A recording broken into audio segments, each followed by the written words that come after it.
Good evening. Welcome to Truth Seekers. My name is Mike Fishkin. Seated next to me is Jay Saylor. We are Truth Seekers, and we're live as usual on Saturday nights, except when we're running reruns. Tonight we are here. It's the 23rd of December, has the dates up there. Tomorrow is Christmas Eve, the year 2006, so you can call in. We've only got one line, so you'll have to kind of wait until the first person is about to get off or it's winding down, or as soon as you see someone off the phone, you will know that that you can get on and call in. There's just one line, so we can't see a second line coming in like we usually can. Tonight we're seeing some film that you'll find fascinating. A couple of weeks ago we were talking about the effect of music on societies, and both Plato and Aristotle said that when the style of music changes, Jay, the whole society will change. And I think all of the arts tends to be like that anyhow. And we're going to see how the style started to change in the 60s and 70s, and a guy who's considered the father of rock and roll, who both Eric Clapton, Keith Richards, you see them on screen talking about him, who are very impressed with him. And then you see a little bit of Ozzy Osbourne when he looked a little bit better than he does now. Sorry, Ozzy. Those drugs, my friend. And we'll talk a little bit about that too. But we're going to show this first segment of film. It's about 11.5 minutes long. And then we're here to discuss philosophical, spiritual things as usual. And we'll be here to talk with those of you who have a comment or a question or whatever you might want to say. In about 11.5 minutes. So if you want to get that segment of film ready, guys, we'll roll that, and then we'll be back. And hold on. The 60s have been instrumental in turning countless of thousands of youth towards Satanism. Did not leave any mystery as to whom they were serving when they titled one of their albums, "We Sold Our Soul for Rock and Roll." Black Sabbath was named after a satanic being that appeared to bass player Geezer Butler after he had already painted his house black and adorned it with upside-down crosses and depictions of Satan. This satanic being that appeared at the foot of Butler's bed is considered the fifth mystical member of Black Sabbath, who gave them the material for their first 3 albums. Ozzy Osbourne has admitted that he thinks that he is a vehicle being used by Satan, declaring, "I don't know if I'm a medium for some outside source. Whatever it is, frankly, I hope it's not what I think, Satan." I was getting into, not practicing, but reading a lot of spiritualism and black magic and white magic and all that kind of stuff, and, which, you know, a lot of people were doing at the time, which is like the post-hippie generation kind of thing, so all the peace and love was going out the window. And spiritualism and meditation, all that was coming in, so I was interested in that.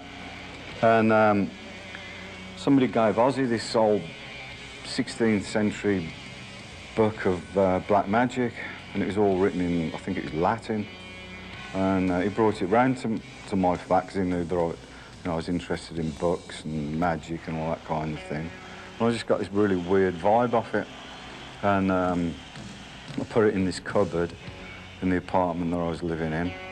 And that night, I just like woke up suddenly, and there was just like this black shape at the bottom of my bed, and it just vanished into thin air as I was staring at it. And I just had the thought, it's got to have something to do with this book that Ozzy brought round for me, and I like leapt out of bed, rushed to the cupboard to throw this book out, and the book was gone. And the next day, I told Ozzy about it. And about 3 days after that, we came up with our first song, Black Sabbath, and Ozzy just like related my experience in the lyrics. Big black shape with eyes of fire.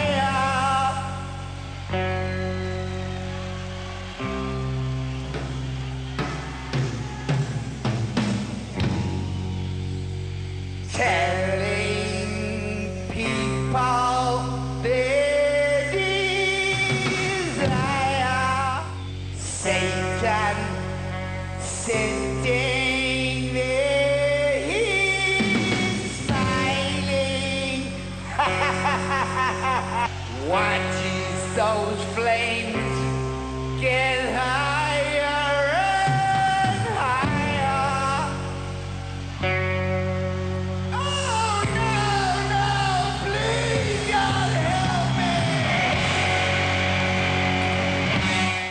We've always, within the band, said there is a fifth member, a mystical member, yeah. We've always said there's something looking over us. And the only way that I can describe that, probably in its best, the best way for me is that when we were playing our first songs together, and especially our first the first 3 albums, for instance, we would literally show up in a room, and it was almost as if the songs were already written. That's why I like to call Black Sabbath a phenomenon, rather than a band. Although it is a rock and roll band, there's a phenomena involved there where that stuff just comes from somewhere, and it just so happened that we happened to be the ones that it came to. Robert Johnson is considered the king of the Delta blues. He's also considered the father of rock and roll. It is very significant that Johnson would be considered the father of rock and roll, as it is alleged that he had sold his soul to Satan in Clarksdale, Mississippi, in exchange for guitar playing abilities and worldwide fame.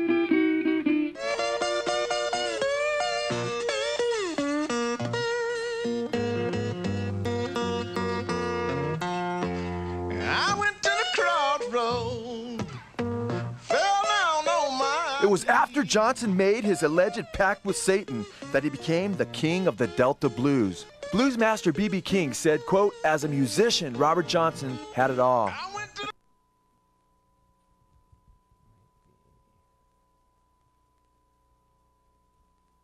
we lost.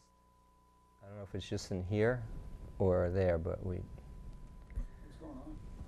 Apparently, we're having some studio technical difficulties. But if you catch the gist of what's going on in here, or with the film clip, you're seeing something very powerful in the rock and roll industry, in the leading society to a place of death. It is the ultimate there, Mike. And boy, this is very, Mike. Well, we're going to see lots of bands that say they've sold their soul to the devil for power, ability, and fame. In fact, the guy we just started to see a little bit on, Robert Johnson, he's had an amazing story where he couldn't play hardly at all, and then he comes back after 7 or so months, and they've never heard anybody play that way. And they never saw him practice afterwards. They never saw him write a song. He would just like push a button, like one of the guys who knew him said, and it would just come right out. And what's interesting too in that story, Mike, the story has this crossroads out in the country of Highway 49 and 66 there in Arkansas, I believe. 61, but 61, yeah. Where he made this pact. And you'll see all those great musicians who looked up to Robert Johnson as the king of rock and roll. They all have a song that all refers to that pact that he made back there. If you see where Clapton and Bob Dylan sang about the Crossroads song, right? And that was based on that. And you'll find other musicians also that refer back to that incident right there. And I find that as an interesting tie or a connection or a weave amongst all these musicians. And the one thing they all have in common, and that's that at some point, it's like they made a pact themselves in order to be able to be so famous, I guess the word would be? Well, not all of them. I mean, some people just practice hard and they get pretty talented. But some people, like Jimi Hendrix, we may show this film down the road, not tonight, but his girlfriend said that he wanted to get the demons out of him. He was in torment all the time, and she knew that his ability had come that way. And there are many other musicians who say the same thing. We'll see a little bit of that as soon as these guys get that film together. We're ready with that? Okay, why don't we pop it right on.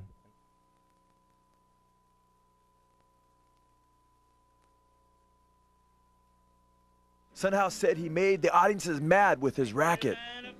Sunhouse went on to say of Johnson before he made his alleged pact with